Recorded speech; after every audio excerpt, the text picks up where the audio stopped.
¿Alguna vez ha oído usted hablar de los rallies? Hace muchos años comenzó a surgir una inquietud por parte de corredores de autos para realizar rallies, es decir, carreras que no fueran en una pista de carreras, sino en carreteras, caminos rurales, incluso en zonas de campo traviesa, lo cual era increíblemente arriesgado. Además, se caracterizaban por ser carreras muy extensas. Por ejemplo, está la Baja 1000 en México, en Baja California. De punta a punta de la península de Baja California en México se corren 1000 millas, en medio de un desierto increíblemente peligroso. Es una de las carreras más extenuantes que pueda haber, porque además los riesgos son enormes. O está también la famosísima carrera París-Dakar. No hay más. Si alguien quiere pensar en un reto extraordinario, la carrera París-Dakar, en el África, originalmente partía de París, después salió de Lisboa, de Madrid, ha salido de muchas partes, pero la carrera como tal, la parte medular, la verdaderamente asombrosa, es en el desierto y en los territorios del norte de África. Se volvió un reto para cualquier corredor decir: competí en la París-Dakar. Y luego está, por ejemplo, el Rally de Mónaco, que es un poco más fresón, pero también muy interesante. Están los rallies invernales en Islandia, por allá, que se corren durante el invierno en verdaderas condiciones atroces. El hecho es que ha habido muchas carreras importantes en la historia del automovilismo fuera de pista. Y una de esas carreras verdaderamente asombrosa fue la llamada Vuelta a la América del Sur. Así como se lo estoy diciendo, no es América del Sur, sino del Sur, así se llamó. Esta carrera surge de la idea de repetir una antigua prueba que hubo. 30 años atrás había habido una carrera similar, pero esta vez sería probablemente la primera, o por lo menos, si no la primera, la segunda más larga de todas las carreras que hay en el planeta Tierra en estas categorías. Era un verdadero monstruo, y es que comenzaba en Buenos Aires, bajaba un poquito, daba la vuelta por el costado pacífico de América del Sur, después subía hasta llegar a Caracas, y de ahí comenzaba a bajar pasando por Brasil, Colombia, Venezuela, por todos los países que usted se imagine. Luego volvía a entrar, bajando, y luego a Buenos Aires. Era una carrera tremenda. El recorrido como tal estaba programado para durar unos 30 y tantos días de carrera. Claro, había 8 días francos. A lo largo de ese más de un mes de competencia, habría 8 ocasiones en las que los automovilistas podrían detener sus máquinas y descansar. Pero en sí, eran unos 29,000 kilómetros los que recorrerían en muy poco tiempo. Eso daba alrededor de unos 1,000 kilómetros por día. Imagínese usted. Además, había varias reglas. Se seguiría una regla que establecía que los vehículos tenían que ser de serie. No podían ser, por ejemplo, autos fabricados ex profeso, sino vehículos de serie. Claro, tenían algunas modificaciones propias de un vehículo de competencia: la jaula de protección, luminarios al frente, un tanque de gasolina auxiliar o de benzina, como le llaman allá. El hecho es que eran vehículos relativamente simples. Estaban compitiendo muchas marcas ahí porque esto era una carrera verdaderamente de resistencia. Y claro, esta competencia además ofrecía, entre otras cosas, aparte de los premios, era el prestigio para las marcas. Así es que llegaron Mercedes-Benz, Renault, Citroën. Imagine usted qué vehículos corrían ahí. Y claro, había diferentes categorías. No todos los autos eran iguales. Había algunos de mayor cilindrada, otros de menor cilindrada, cada quien competía en su categoría. Pero era una aventura como pocas veces se había visto. Todo esto que le estoy platicando fue en 1978. Y la idea era que se pudiera repetir después, aunque era algo muy complejo. El asunto está en que aquella famosa carrera, además de todo lo complicada que fue, además de lo extensa, lo extenuante, de que de cerca de 60 automóviles solo 22 llegaran a la meta, también tuvo una experiencia ovni. Y eso es de lo que vamos a platicar esta noche. ¿Me acompaña? Comenzamos.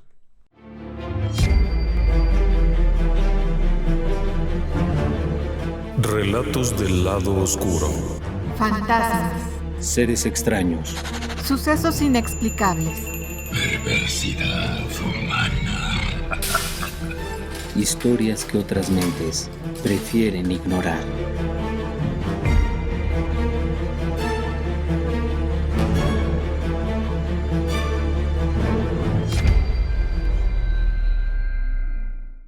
El 17 de agosto de 1978 comienza la carrera, se da el banderazo de inicio y los automóviles comienzan a correr a toda velocidad. Muchos de estos autos tenían adaptaciones como doble tanque de gasolina. Eso era algo reglamentario. Independientemente del tanque propio del vehículo, deberían de llevar un segundo tanque de gasolina. Podían llevar algunas adaptaciones en la suspensión, en la dirección, neumáticos, diferentes cosas, pero esencialmente eran vehículos comunes y corrientes. Bueno, con modificaciones también en el motor y algunas cosillas que no implicaran un vehículo diferente al que había salido de fábrica. Claro está que si usted tenía un Mercedes-Benz que venía de fábrica con un motor enorme y le había hecho algunos ajustes aquí y allá, era una belleza. Había otros autos más sencillos. Uno de ellos era un bonito Citroën. El modelo era un GS 1220 y era rojo, con muchas calcomanías como debe de ser. Por ahí ahora mismo le vamos a pasar una imagen. Este vehículo iba a competir en una cierta categoría y su piloto era ni más ni menos que Carlos Acevedo. Su copiloto, quien le ayudaría a dirigirlo y a darle tips, era Hugo Prams. Ambos competidores de origen chileno participarían a lo largo de la carrera y bueno, estaban preparados. El oficio como tal del piloto es ir manejando, pero el copiloto tiene también una responsabilidad enorme, ya que a lo largo de la carrera es quien va dirigiendo al piloto. Baja la velocidad, viene una curva, izquierda, derecha, vamos a cruzar por tal parte, es quien va más o menos. Porque además ahí no había GPS, imagínese usted, ni nada similar, usaban cartas comunes y corrientes, mapas, entonces a toda velocidad en un vehículo que se va sangoloteando, ir viendo por dónde va, era una aventura, y en sí esto era una aventura. Y así comienza. Pero claro, meterle a toda velocidad a un vehículo 1000 kilómetros diarios sin parar, en condiciones muy variables, pasa también su cuota. Y muy pronto se hace notar que algunos vehículos se sobrecalientan, otros sufren alguna avería en la suspensión, porque además como van rápido, al ir pasando, por ejemplo, mientras vas en una ruta segura no pasa nada, pero cuando sales de la ruta segura y entras a una vecinal porque hay que hacer un corte o algo, vaya, las cosas se iban poniendo complejas. Poco a poco va habiendo muchos problemas. Algunos automóviles abandonan. En el caso particular de Carlos Acevedo y Hugo Prams, la situación se torna compleja algo después de haber salido de Bariloche. Es por ahí del 16 de septiembre, si estoy en lo correcto. Habían pasado ya varios días y bueno, es posible que haya habido alguna desaveniencia entre los dos. ¿Y ahora quién va a asistir? A Acevedo. Y resulta ser que junto a ellos estaba ni más ni menos que Miguel Ángel Moya. Moya era un chamaco, tenía escasamente 20 años en ese momento, y se les había pegado literalmente. En un cierto punto del camino, habían tenido una falla mecánica. Y en eso llegan a un tallercito para pedir ayuda porque no podían arreglarlo ellos. Y resulta que en ese taller, ese muchacho, Miguel Ángel Moya, sabía mucho de Citroën. Por alguna misteriosa razón era experto en esto y muy rápido les arregla lo que tenían de falla y entonces los corredores hablan con el dueño del taller y literalmente piden prestado a Miguel Ángel para que los acompañe en la carrera. Y sí, hombre, claro, con gusto, cómo no, vámonos. Y le echan un montón de herramienta y se adaptan y vámonos, se van. Y entonces el equipo se compone, a partir de ese momento, de Acevedo, Prams y Moya. Cuando Prams desiste de la carrera, después de muchos contratiempos y muchos problemas, resulta que Moya se monta en el lugar y entonces es el mecánico y copiloto. Es el sueño de su vida, imagínese usted, recorrer aquellos lugares a toda velocidad, a la aventura. Terminaban las carreras ya, finalmente llegaban al punto de control, por ejemplo, y había que descansar hasta el otro día unas horas, y se sentaban ahí todos los corredores, risas, a comer algo sabroso, a tomarse alguna cosa por ahí, por supuesto, café o mate, porque de licor ni quien se atreviera, imagínese usted, en un rally. Había una sensación muy grata en la atmósfera. Este hombre años después reconocería que fue toda una aventura y que era muy padre aquello. El hecho es que siguen adelante y el cochecito va resistiendo. Pero finalmente terminan saliéndose de la carrera. Sí, salen de la carrera, declaran abandono, ya no pueden seguir, los problemas se les han ido sumando, bueno. Sin embargo, Moya es un sujeto muy animoso y Acevedo también se anima y a pesar de que ya oficialmente habían desistido de la carrera, habían abandonado, se vuelven a enganchar, algo que ellos llamaban reenganchar. Es decir, que vuelven a participar en la carrera aunque ya no van a clasificar en el rally mundial, en la categoría mundial del rally, pueden terminar la carrera, simplemente por gusto. Literalmente por gusto, porque ya no van a encontrar un premio, ya no van a recibir reconocimientos, es nada más por terminar algo que empezaron. Este hombre del que le estoy hablando, Carlos Acevedo, era un empresario, tenía negocios, le iba bien en la vida y tenía un par de hijos por ahí, una familia bonita. Era un sujeto que le gustaba esta aventura de los coches y tenía varios patrocinadores, no se imagine usted que era una cosa así, también por eso tenía que terminar, puesto que los patrocinadores son importantes. Moya estaba por lo que le pagaba su jefe, pero también por la aventura. Así es que era una pareja inusual. Según platicaría Miguel Ángel Moya años después, ir en el coche con Carlos Acevedo era sensacional. Porque este tipo en medio de la carrera va corriendo ahí en medio de una carretera y se voltea y te juega una broma o te cuenta una anécdota para que no te canses y no te duermas. Y cuando llegan al descanso es el hombre que trae las cosas, que saca los guisos. Vamos, tipazo. Así es que vuelven a la carrera y siguen adelante y van bien. De hecho, van bien. Se encuentran ya en la última legua, en el último tramo de aquella competencia. Es el 23 de septiembre de 1978. Ya se encuentran en la recta final, deben de faltar unos 1000 kilómetros. Están muy próximos a terminar.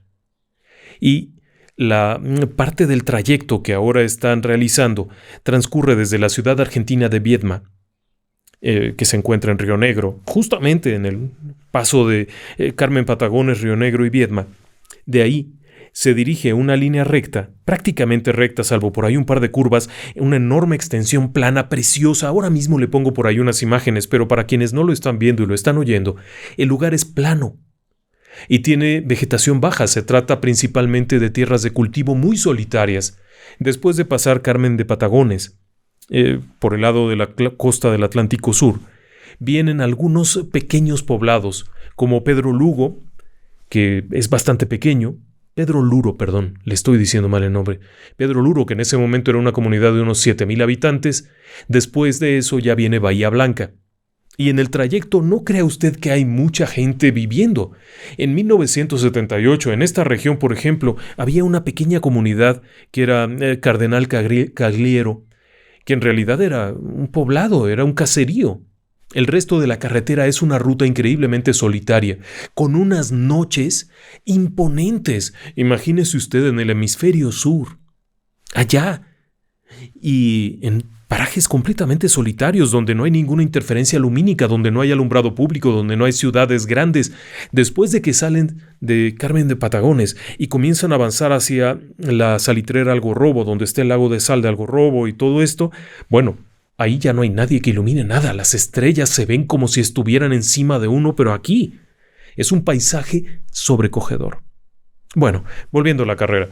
Aquella gente, después de estar ahí en Viedma un rato, habían llegado alrededor de las 2 de la mañana, se reportan, pasan el puesto de control, repostan combustible, toman café, comen alguna cosilla por ahí, platican un momento. La idea central de estos puestos de control es verificar que hiciste la carrera. Así es que checan, los registran, ponen la hora, las 2:05 de la mañana, según tengo entendido, era la hora en la que registran su paso. El tanque de gasolina principal tenía 50 litros, el secundario 40. Con 90 litros, este cacharro daba más o menos unos 460 kilómetros de recorrido. No era económico. Tenga en cuenta que estos autos, si bien eran vehículos de serie, tenían adaptaciones también para ir un poquito más rápido, así es que en realidad consumían bastante combustible. La distancia, sin embargo, desde Viedma hasta Bahía Blanca no era más allá de unos 260 kilómetros, y por ejemplo de Viedma a Pedro Luro, hoy en día en la carretera actual hay 152 kilómetros. Es probable que la carretera siga siendo la misma desde entonces, pero haciendo la medición directa son 152 kilómetros. Tenían combustible de sobra. Tiempo de recorrido, imagine usted un vehículo que va a unos 120 kilómetros por hora. Puede ir a 140 en algunos tramos, a 100 en otros. Vamos a pensar que le tomara 2 horas y media hacer el recorrido.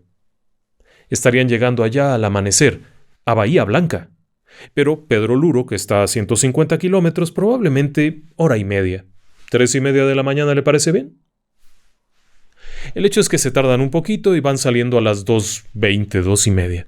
Ahí van los dos locos estos, sentados en su cachivache, en su Citroën, muy contentitos después de haber tomado un cafecito y después de haber comido aquello, y van con el volante y el otro va ahí agarrado viendo para acá y para allá. Estos coches tenían unos focos grandes, ¿eh? Al frente tenía un focote ahí, además de sus focos originales traían un focote aquí para poder ver de noche, y van platicando acerca de ya vamos a llegar a tal parte y a tal otra. Todo va muy bien hasta aquí. Y usted pensará, bueno, ¿y a dónde vamos? Si quisiéramos saber de carreras de coches, habríamos ido al canal de las carreras de coches. No, permítame. Tras salir de Carmen de Patagones, siguen avanzando, más o menos son unos 30 y tantos kilómetros, 40, cuando llegan a un punto adelante de la salitrera del lago Algarrobo, dan la vuelta en una curvita y es una recta. Viene un tramo recto completamente. Van ahí platicando de cualquier cosa cuando, de pronto, perciben las luces de un vehículo atrás. Es un vehículo que viene rápido. Y tienen en cuenta ellos que a lo largo de la carrera ha habido otros autos que los han rebasado. De hecho, ellos mismos solían hacer un truquito que era pegarse atrás de un Mercedes-Benz, porque los Mercedes-Benz traían al frente una especie de defensa extra, una especie de barandalito ahí, donde tenían una cantidad de focos bárbara. Entonces esta gente cuando prendía las luces, se hacía de día. Así es que la primera impresión de Carlos Acevedo cuando percibe estas luces que vienen atrás es que un Mercedes-Benz viene ahí, una de la competencia, uno de estos coches de competencia. Así es que Moya le dice, Carlos, ¿por qué no te haces un poquito a la banquina, es decir, a la orilla, para que nos rebase el auto y nos pegamos atrás? Sí, hombre, no sé qué. Hace tantito el coche a la derecha para ceder el paso a ese que viene rápido. No era una carretera de tierra, no era un camino a campo traviesa, era la Ruta Nacional 3, RN3, que, bueno, es una ruta larguísima que recorre casi toda Argentina, no estoy muy seguro de cuántos pueblos, pero sí va de Viedma hasta Bahía Blanca. Y es una carretera pavimentada de 2 carriles, pero carretera. Así es que se orilla un poco la banquina hacia un lado, baja la velocidad para que aquel vehículo lo pueda rebasar bien, porque debe de venir como alma que se lleva el diablo. Y así lo hace, se orilla muy bien, no sé qué, no sé cuánto, sigue avanzando, pero aquello no se quita. Aquello no rebasa, al contrario, de pronto parece que las luces ya están encima de ellos, y no solo encima de ellos, Dios mío, está dentro del auto, la luz comienza a embargar todo, comienza a inundar todo, es como si de pronto el sol se les hubiera metido adentro, es una cosa bárbara. Moya, por ejemplo, Miguel Ángel Moya no puede ver su carta, es tal la cantidad de luz que no puede ni siquiera ver lo que tiene en las manos, voltea a ver a Acevedo, a Carlos, al piloto, y lo alcanza a ver que está agarrado y que dice algo pero no lo puede oír, el sujeto está prendado del volante, no lo suelta, pero no puede oír lo que está diciendo. De pronto él comienza a gritar groserías, pero de los nervios, e intenta abrir la puerta y la maldita puerta no se abre, pero alcanza a incomodar de alguna forma, a hacer un movimiento y puede distinguir que el coche está en alto. Por supuesto, cualquier persona razonable, usted o yo pensaría, joder, agarramos un lomo de burro, es decir, una de estas crestas de la carretera y ha salido volando. Y lo primero que piensa Moya es, vamos a caer y nos vamos a voltear, porque a esta velocidad y un lomo de burro vamos a salir volando. Y piensa en eso cuando ve a Carlos Acevedo, que sigue prendado del volante, y es cuando entiende que algo no está bien. Y algo no está bien porque cuando vuelve a mirar, cuando hace este movimiento incómodo de como sacar la cabeza, distingue que el automóvil está mucho más allá del suelo, que no se trata de estar a 1,5 metros y que de pronto todo es luz, como si fuese dentro de una especie de alberca, como si estuviera usted en una piscina, sumergido, pero que todo esto no fuese líquido sino luz, como que estuviera en una especie de plasma flotando ahí. Es una cosa tan extraña que de pronto ya no ve a Acevedo, ya no ve el tablero del auto que estaba frente a él, ya no ve la puerta, ya no ve nada. No sabe cuánto tiempo ha pasado. Acevedo, por su parte, tampoco lo sabe. Están ambos cada uno envuelto en esta cosa rara. Hay un silencio extraño. Y de pronto sienten una especie de golpe. Y cuando reaccionan, las luces aquellas enormes se están alejando. Y se van. Ambos se quedan mirándose un segundo y piensan, ¿qué rayos fue eso? ¿Qué está pasando?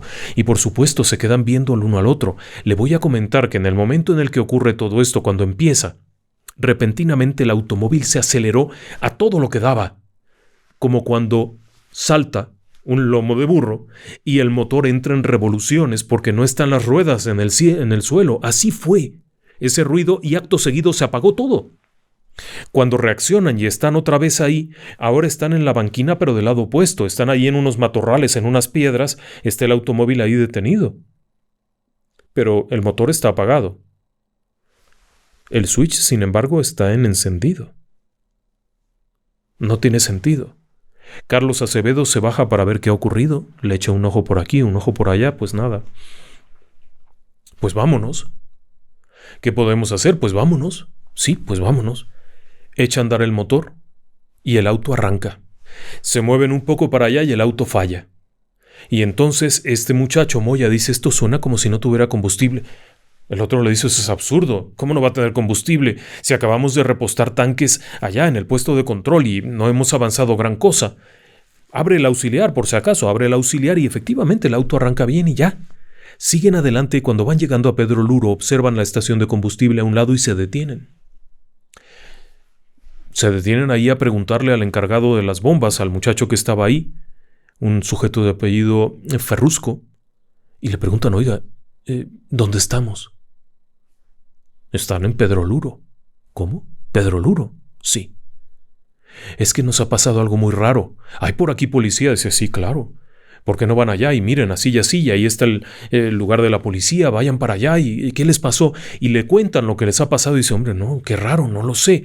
Y en eso aparece otro corredor que también se detiene y se baja todo diciendo, ay, qué raro, es que allá atrás me falló el auto, se me apagó todo, hubo cosas muy raras, además no tengo combustible.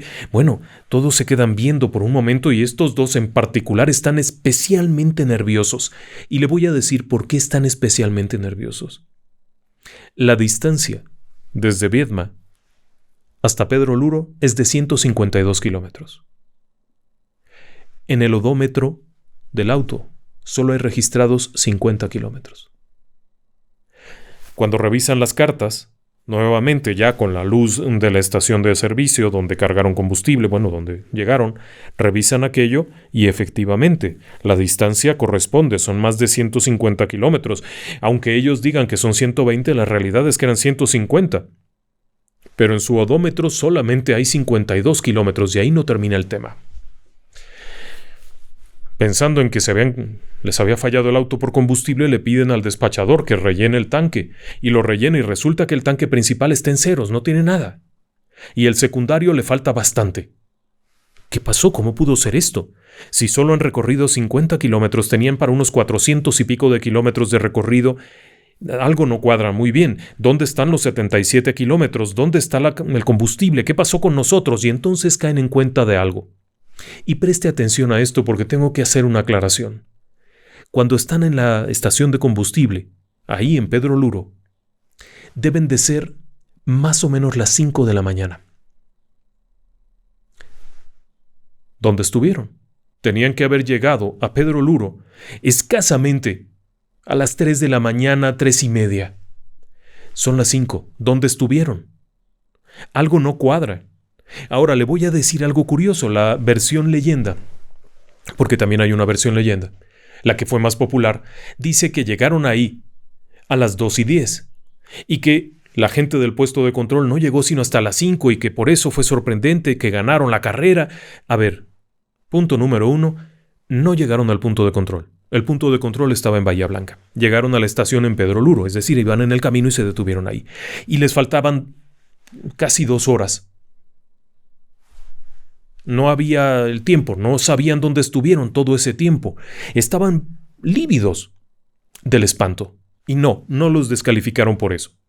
por haber llegado antes que nadie. No, no llegaron a la meta. Es que esa era la leyenda. Decían que el ovni los había tomado y los había ido a dejar a la meta. No, no llegaron a la meta. Llegaron a la gasolinera de Ferrusco y de ahí se fueron a ver a la policía para informar que les había pasado eso. Y la policía les toma su declaración y casualmente existe el informe de la policía. Es un informe sensacional, imagínese usted. Un informe de 2 corredores de origen chileno que reportan haber sido sorprendidos por un ovni. Y sí, ahí es donde se aclara el kilometraje del odómetro, la hora en la que llegan a la estación de servicio alrededor de las 5 de la mañana y todo aquello. Pero están tan espantados que no quieren irse. No quieren seguir su camino solos hasta Bahía Blanca. La policía les tiene que poner un acompañante, un policía con su pistola y todo, para que los acompañe hasta Bahía Blanca, porque estaban muy espantados.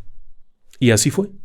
La versión leyenda dice que llegaron antes que todos los demás a la meta de la competencia, o que llegaron al puesto de control mucho antes que todos y que la velocidad que habían desarrollado era de miles de kilómetros. No, la verdad no es esa. La verdad es que este auto estuvo perdido en la nada durante 2 horas, o póngale usted 1 hora y media, al punto de que otros competidores que llegaron primero a Bahía Blanca se preguntaban dónde estaba el coche.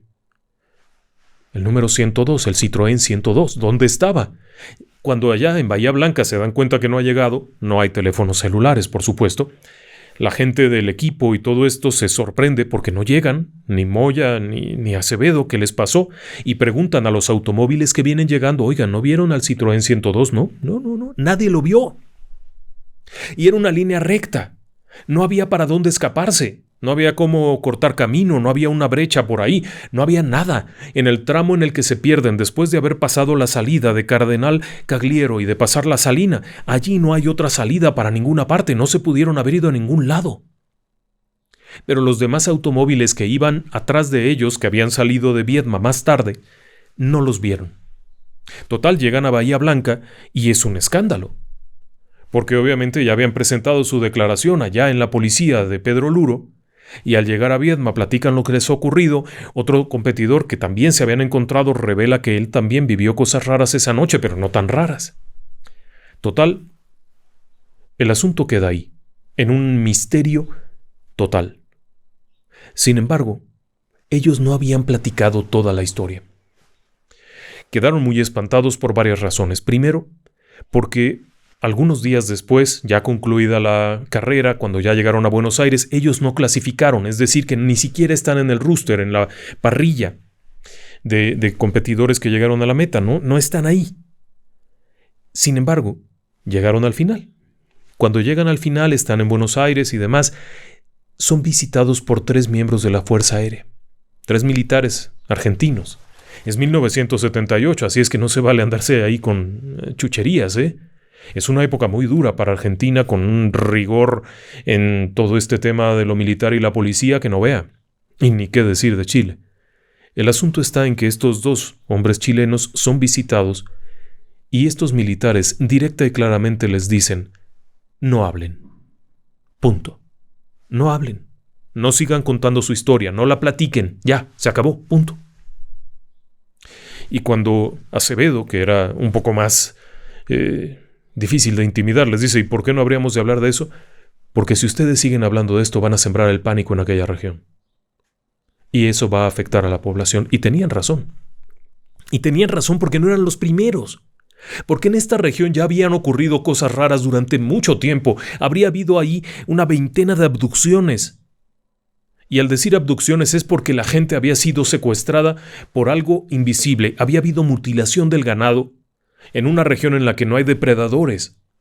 Y sin embargo aparecían animales mutilados y cosas muy raras. Estos 2 no hablan, se callan la boca. Pero unos días después son nuevamente visitados, antes de regresar a Chile, por 4 individuos extraños. 2 de ellos parecían ser extranjeros y eran especialmente silenciosos, 2 de ellos hablaban bien el español, y los 4 sujetos aquellos les pidieron que les permitieran su ropa. La ropa que llevaban durante el recorrido, los objetos que estaban en el auto, y no estoy seguro si también el auto. Nunca he encontrado exactamente ese detalle, pero existe la posibilidad de que el automóvil también haya sido llevado.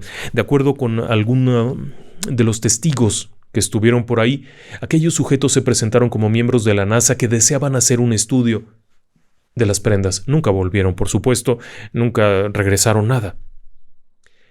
Algún tiempo después, Carlos Acevedo falleció trágicamente en un accidente de automóvil.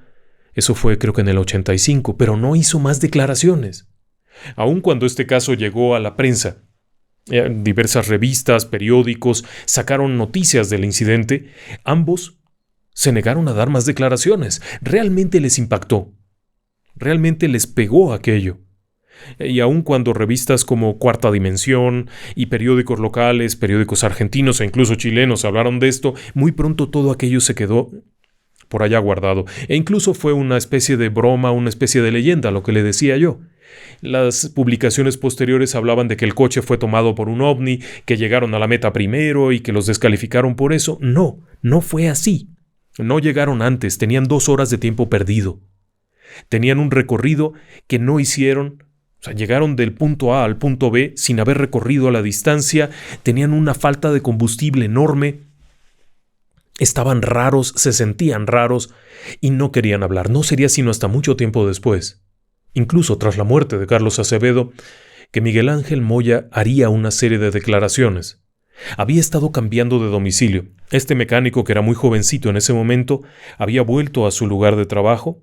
Después de ahí se había cambiado a una población, después a otra, cada vez más lejos, siempre rompiendo, siempre desesperado de que no lo reconocieran como el hombre de los ovnis. Y es que su experiencia iba mucho más allá. Hasta aquí le he platicado lo que generalmente se cuenta. Esto jocoso de que llegaron, recorrieron la carretera, el ovni los tomó y los puso. La realidad es que el ovni se los llevó. Tiempo después, Acevedo nunca hablaría de eso, no tuvo oportunidad y era un hombre que se reservaba lo que hubiera vivido.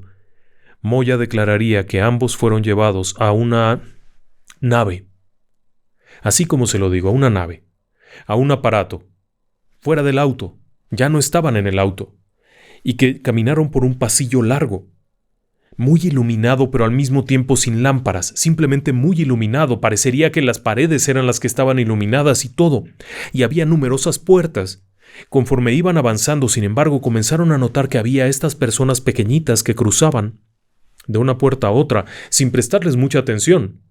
Pero al decir caminar en realidad no caminaban, sino que se desplazaban, algo los desplazaba, como si eso en donde estaban fuera una banda transportadora. Sentían que se movían a lo largo de este pasillo, pero ellos no se iban moviendo y sí se podían mirar, sorprendidos incluso de ver a estas criaturitas, más o menos de 1,20 m, que cruzaban afanosamente como si estuvieran en sus propias ocupaciones. De pronto llegaron a una especie de habitación donde había una bóveda rara, como fractal, y de ahí surgieron unas cosas que les hicieron una especie de escaneo. Ellos no usaban esos términos, no se usaba esa palabra, pero como si algo los hubiera revisado. Era una especie de esfera que giraba a su alrededor, hasta que de pronto ya recorre todo eso, escuchan un ruido raro y es cuando vuelven a estar en el auto y sienten el golpe de haber caído, de haber llegado a topar a algo. Todavía sienten un poco de movimiento del auto antes de que se detenga contra unas piedras. Esa parte de la historia es muy poco conocida y no sería sino hasta muchos años después que Miguel Ángel Moya lo declararía. Eso se lo habían guardado.